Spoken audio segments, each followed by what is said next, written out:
Ki. Amin. Mangan coklat ngombene es teh. Artinya Pak Sakat duweke akeh. amin.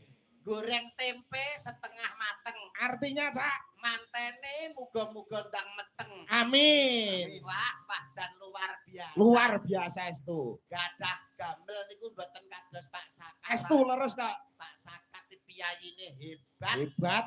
Dasare wonge gagah, Gagah. dhuwur, Nggih. kulitane jenengan pirsa. Pripun? Oh, ireng kowe ngenyek iki. Ngapa lah ya nyatane wong ireng mergo ora kesorotan lampu. Tapi nek kesorot lampu, yo malah kileng-kileng.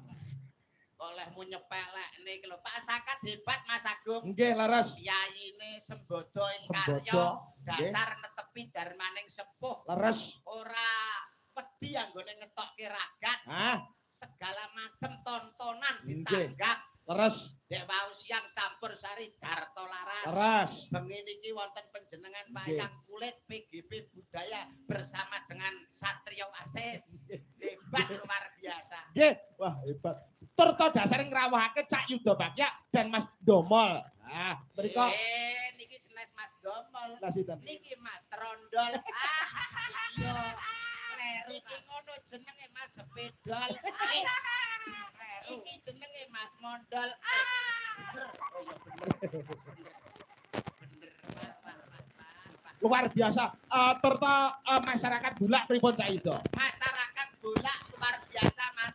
Nggih. Enten pagelaran wayang kulit nyatane sedaya para tamu tasih jenjem, tasih katrem Nggih. mirsani pagelaran wayang kulit. Leres. Wong dasare Pak Sakat menika kula nggih nyekseni piyambak. Nggih, Piyayi Blakter. leres. Kenalane ya akeh. Akeh. Mulane mboten nama mokal kula dadi seksine Mas. Jenengan ngertos? Alah omahe sing ngarep niki lho sampean pirsani. Pripun? Alah kerdus, gula, teh, mie, tumpuk-tumpuk.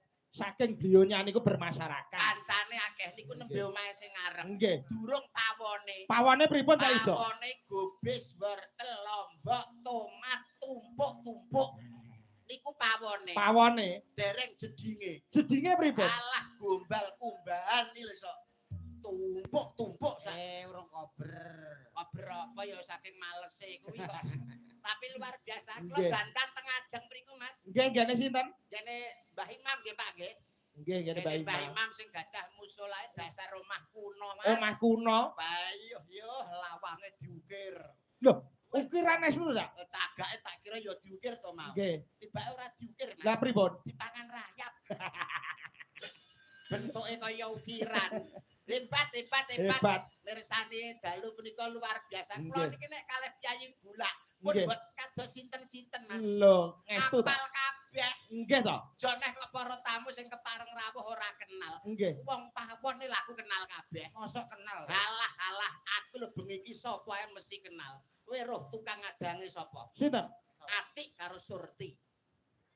Leres ta, Bu? Laras mesti leres. Ah, nggih. Kowe roh tukang isai-isai. Tukang saya sinten? Kiai Mah. Kyai mah. Nyai Mah karo Karsi. Lho. Sing gawe widak sapa? Sapa? Anake Nyai Mah jenenge Gopar. Apalah tukang masake kowe roh ora? Sapa? Sinten? Marti karo Sulastri. So apal. Berarti sampean iki karo masyarakat Bulak iki pancene nggih pas seduluran Ya wis. ora jane. Lah kok iso? Lah tak catet ki apa, Mbok? Tak tulisi lho Mas. Ben kenal wah hebat luar Hebat. biasa. Ya awakmu Mas Mondol klungsu-klungsu meludu. Apa nek bandare? Lho kok apa enek bandare kok nudu. Yo karepmu ki awakmu kan yo adoh-adoh saka Kecamatan Pitu. Ya, Ki awakmu melu ndonga. mudin kok kaya kon donga. Suwe-suwe tak mudasmu lho kowe.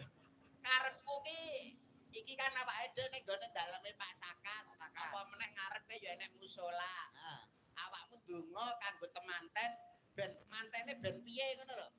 oh alah kon Mantene ben piye? ya ben ngono ae.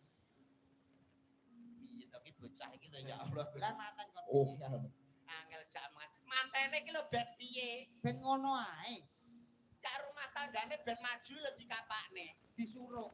Lho.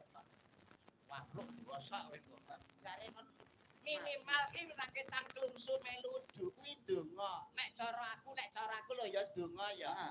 donga kanggo temanten